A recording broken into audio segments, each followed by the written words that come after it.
और ये जो सनातन धर्म को ख़त्म करने की बात कर रहे हैं, उन्मूलन की बात कर रहे हैं, इसका मतलब जो हिंदू हैं, जो सनातनी हैं, उसे एक तरह से ख़त्म करने की बात कर रहे हैं। तो कोर्ट ने आज साफ कर दिया, साफ साफ बता दिया उदयनिधि स्टालिन को, एमके स्टालिन को, डीएमके की सरकार को कि आपने जो सनातन धर्म को डेंगू मलेरिया कहकर उसके विनाश, उसके उन्मूलन की बात की थी, वो हेट स्पीच था। और हम ये जानते हैं आपका इतिहास, डीएमके का इतिहास, कि कैसे 100 साल में जो है डीएमके ये पार्टी हिंदुओं के खिलाफ बोलती रही है। उदयनिधि स्टालिन ने जो है तब कहा था कि जो सनातन धर्म है, मतलब जो हिंदू धर्म है, वो मलेरिया और डेंगू की तरह है और इसका जो है उन्मूलन होना चाहिए, मतलब इसका एबोलिशन होना चाहिए।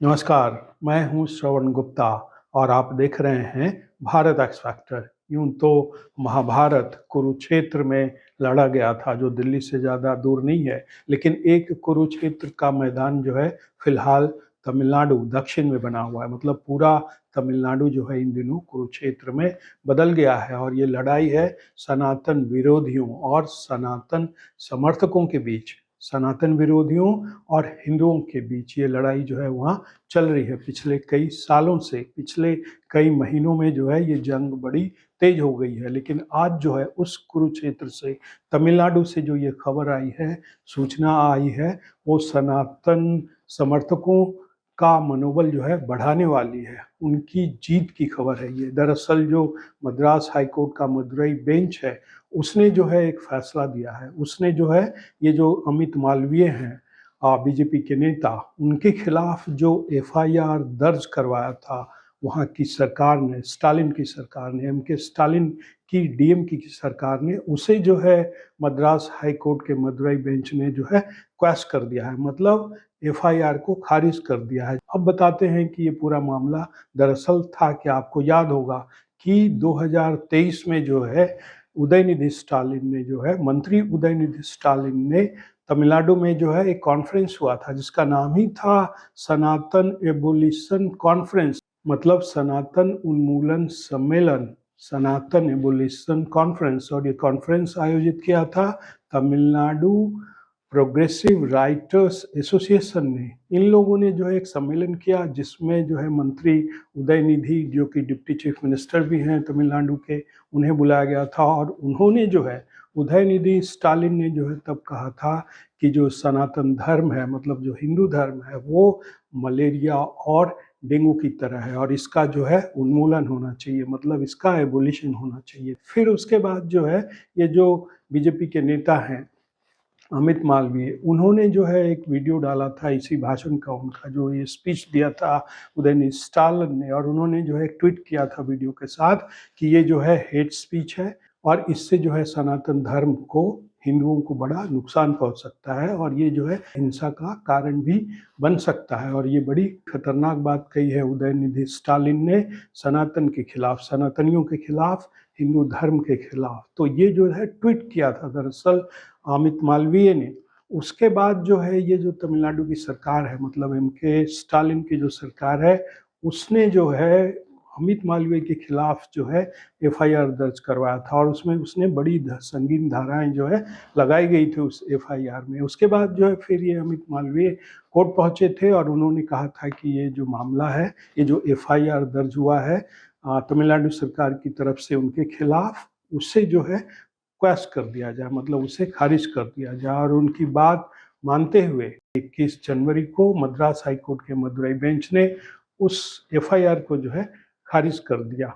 अदालत ने कहा कि भाई अमित मालवीय ने तो सिर्फ मंत्री की स्पीच पर रिएक्ट किया था और उनके खिलाफ जो है ये एफआईआर दर्ज हो गया, तो सिर्फ रिएक्शन के लिए एफआईआर दर्ज होना ठीक नहीं है, ये कानून का दुरुपयोग है, इसलिए हम जो है इस एफआईआर को खारिज करते हैं। ये बात तो अदालत ने कही, लेकिन इसके बाद जो अदालत ने कहा वो जो है गौर करने वाली है, खासकर सनातनियों के लिए। अदालत ने कहा कि भाई जिस आदमी ने, जिस मिनिस्टर ने जो है हेट स्पीच दिया, जो बात कही, उसके खिलाफ कहीं कोई कार्रवाई नहीं हुई। जो जिन लोगों ने उस पर रिएक्ट किया उनके खिलाफ जो है कार्रवाई की बात सामने आई, मतलब अमित मालवीय ने रिएक्ट किया, उनके खिलाफ जो है ये एफआईआर हो गया कार्रवाई हो गई। लेकिन जिस आदमी ने ये स्पीच दिया जो कि हेट स्पीच की श्रेणी में आता है, अदालत ने कहा कि ये हेट स्पीच है और उसके खिलाफ जो है कोई कार्रवाई नहीं हुई। तो ये बड़ी अजीब सी बात है, इसलिए हम जो है इस एफआईआर को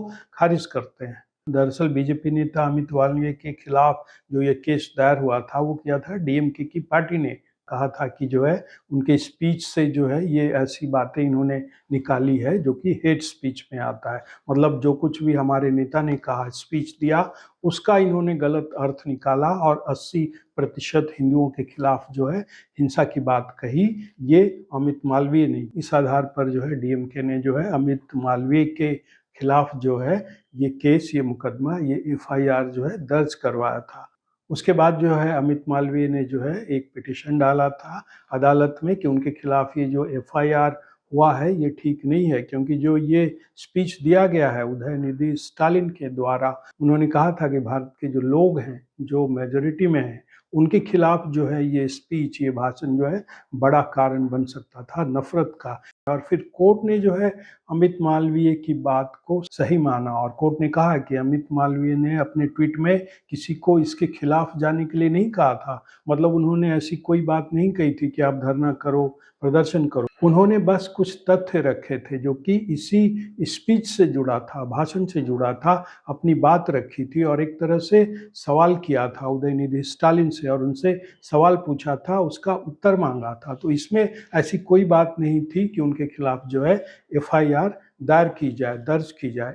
और कोर्ट ने कहा कि उसे पता है कि ये जो डीएमके पार्टी है कैसे जो है भगवान श्री राम और जो भगवान गणेश हैं उनके खिलाफ जो है ये पार्टी काम करती रही है और ऐसे कितने इंसिडेंट जो है सामने आए हैं। तो जो अमित मालवीय ने जो बात कही अपने ट्वीट में कि भाई ये 80% जो हिंदू हैं उनके खिलाफ है और नफरत का ये बड़ा कारण बन सकता है उनका ये भाषण उदयनिधि का, तो इसमें गलत कुछ नहीं है। क्योंकि देखिए जो द्रविड़ कशगम है और उसके बाद फिर ये जो डीएमके पार्टी आई है, पिछले 100 साल से जो है ये हिंदुओं के खिलाफ जहर उगल रही है। ये डीएमके और जो द्रविड़ की जो राजनीति चली है, द्रविड़ कशगम, ये दोनों मिलकर जो है हिंदू धर्म के खिलाफ, सनातन धर्म के खिलाफ पिछले 100 साल से ये लोग जहर उगल रहे हैं और ये बात अदालत को पता है। इसलिए ये जो अमित मालवीय हैं ये दरअसल विक्टिम है उस हेट स्पीच के जो उदयनिधि ने दिया था, ये कहकर कि सनातन धर्म जो है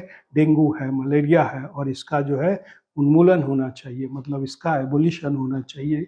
और फिर अदालत ने इसका मतलब निकाला कि ये जो वर्ड यूज़ किया एबोलिशन, इसका मतलब होता है ख़त्म करना, उन्मूलन। और ये जो सनातन धर्म को ख़त्म करने की बात कर रहे हैं, उन्मूलन की बात कर रहे हैं, इसका मतलब जो हिंदू हैं, जो सनातनी हैं, उसे एक तरह से ख़त्म करने की बात कर रहे हैं। तो ये बिल्कुल ये हेट स्पीच है और इसके शिकार हुए हैं ये अमित मालवीय। इसलिए राहत जो है अमित मालवीय को मिलनी चाहिए, ना कि उदयनिधि स्टालिन को, क्योंकि उदयनिधि का जो है वो हेट स्पीच था, वो 80% हिंदुओं के खिलाफ था, 80% जो सनातनी हैं उनके खिलाफ था। और पिछले 100 साल का इतिहास जो द्रविड़ राजनीति रही है, द्रविड़ कशगम और ये डीएमके, पिछले 100 साल में दोनों ने मिलकर जो है हिंदुओं के खिलाफ जो है जहर उगलाया, हिंदुओं के खिलाफ काम किया है। और अदालत ने कहा कि भाई ये जो स्पीच दिया था उदयनिधि स्टालिन ने, जिसमें उन्होंने एबोलिशन की बात कही थी, मतलब सनातन धर्म के एबोलिशन की, तो इसका मतलब क्या निकलता है? एबोलिशन मतलब